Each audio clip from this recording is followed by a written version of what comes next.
Hi everyone, welcome back. I hope you're all doing really well and are enjoying the lovely weather that we have right now here in the UK. If you live in the UK. If you don't, then I hope you're enjoying the weather wherever you are. Today I'm going to be bringing you two little book reviews of a couple of books that I recently buddy read. I will leave the channel links of the people who I buddy read these books with down below. They're all brilliant, they're all very good friends of mine, and I would highly recommend checking them out if you haven't seen them before. The first book that I'm going to talk about today is A Boy in Winter by Rachel Seifert. So I buddy read this one with Renee from Renee Pierre and Laura from Paperback Winter. This is a historical fiction novel that is set in Ukraine during World War II while the SS took over. So it follows a few different storylines. It follows a Jewish family, a teenage village girl, and also a German engineer. I was really excited to read this novel, as were Renee and Laura, because it was longlisted for the Women's Prize for Fiction this year. I was super excited to read it, but ultimately I was disappointed. I was absolutely fascinated by the premise and the setup of this novel. I really do enjoy a World War II novel every now and again, and Ukraine is definitely a new perspective for me in terms of World War II novels. At the time in which this was set, Ukraine had been previously occupied by the Russians, but the Germans had just come in, and it was set during a time where the Holocaust wasn't widespread knowledge, but it was definitely beginning and building.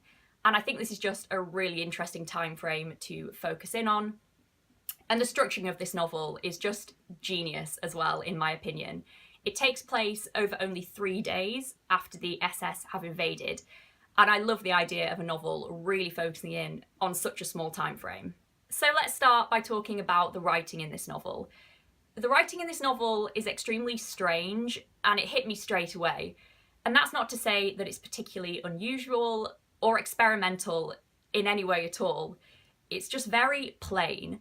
The plainness of the prose was so obvious to me when I started reading it that it was almost distracting.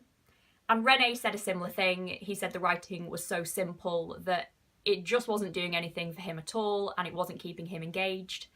And he actually ended up DNFing this book, so the writing can't have been that good at all. As I carried on reading this book though, I did come to like the writing style more and kind of understood what Seifert was going for with writing in the way that she did.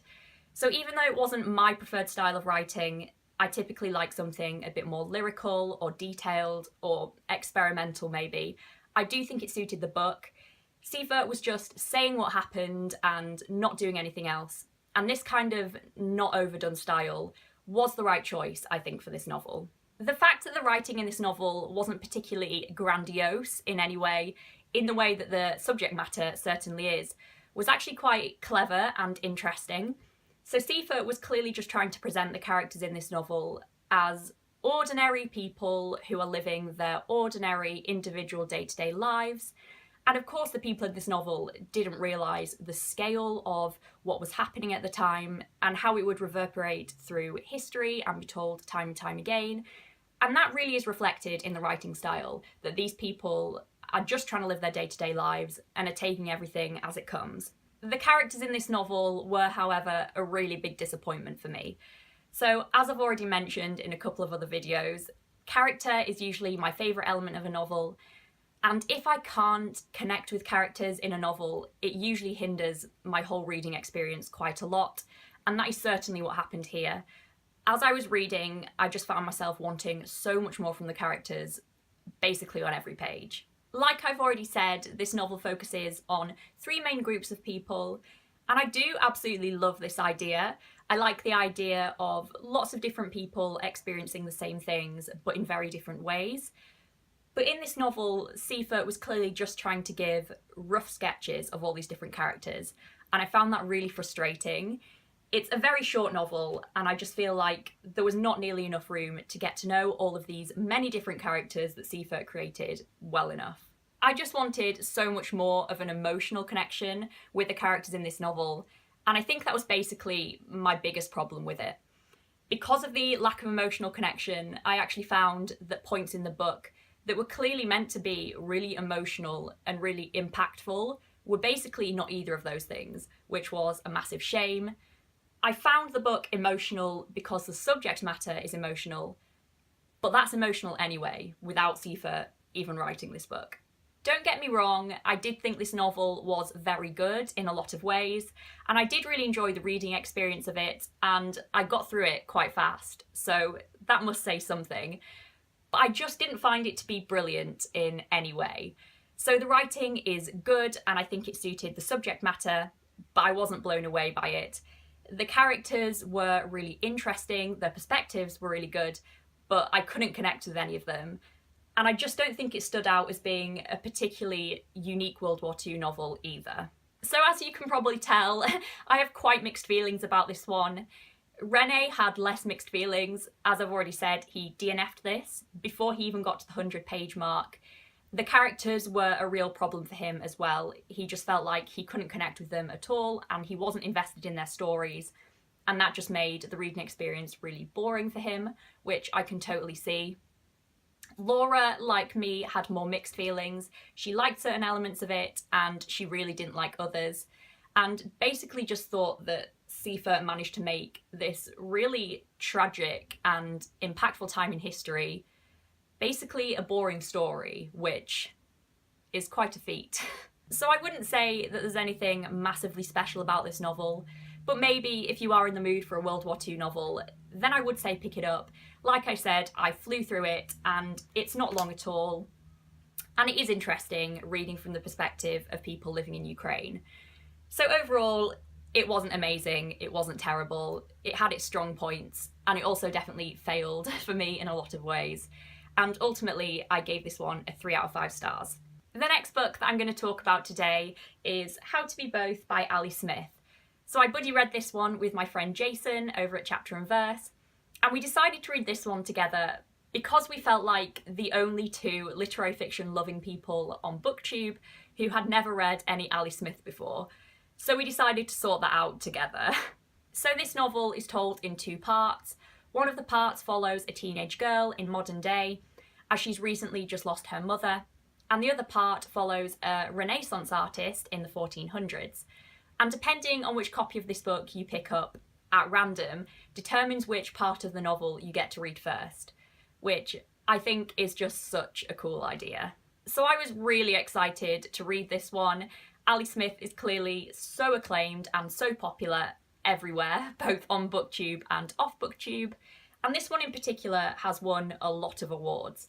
So on the front it says this won the Bailey's Women's Prize for Fiction in 2015, it won the Costa Novel of the Year Award in 2014, and it was shortlisted for the Man Booker in 2014, and the prizes that it's won and been longlisted or shortlisted for continue on the back as well. So that's very high praise. So I had really high expectations for this, and I did absolutely love it, but I didn't ultimately love it as much as I wanted to. And when I say that, I mean I wanted to be able to give it 5 stars, but I couldn't. So my copy started with the modern section first, and that was definitely the section that I felt I connected with more. And I'm not sure whether that's just because I could connect with the protagonist of that part more, because I have been a teenage girl myself and we grew up in more similar circumstances. Whatever it was, I definitely felt more of a connection to this part.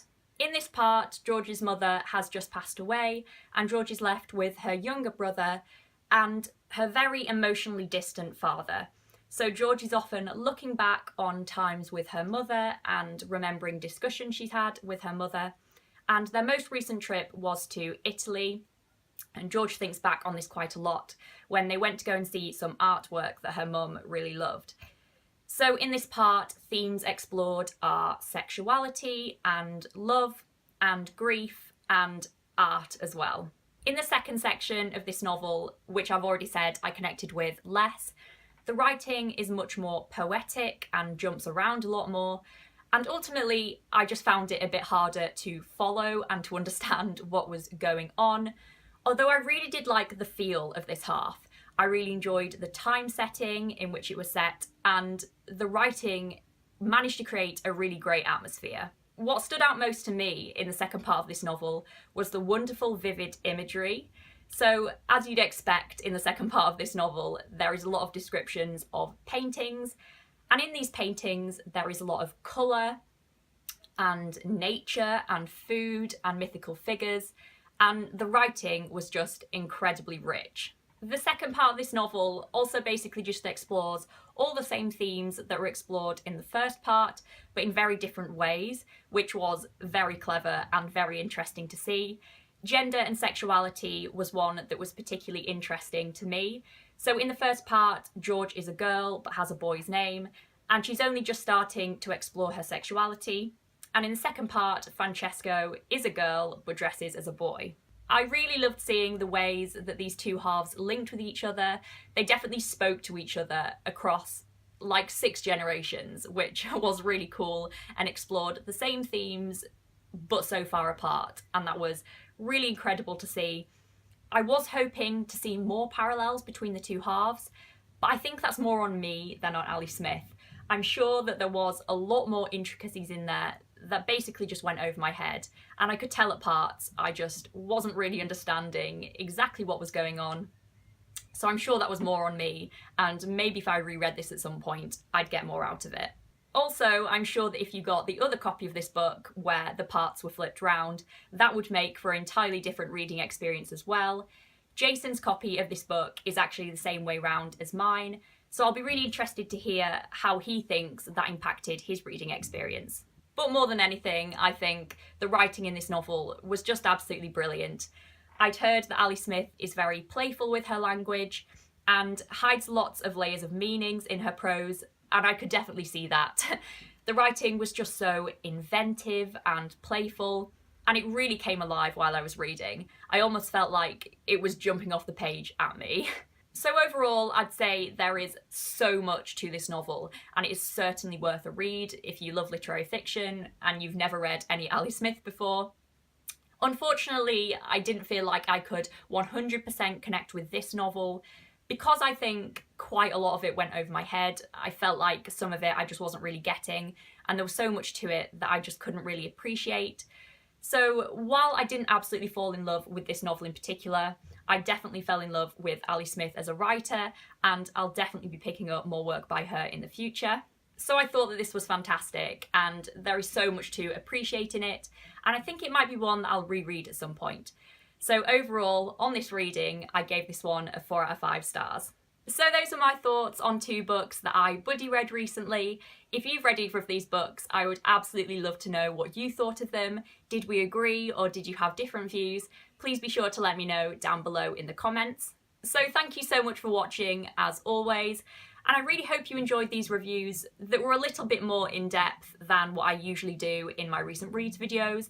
Just let me know down below what you think, and hopefully I'll see you all next week with my next video. Bye guys!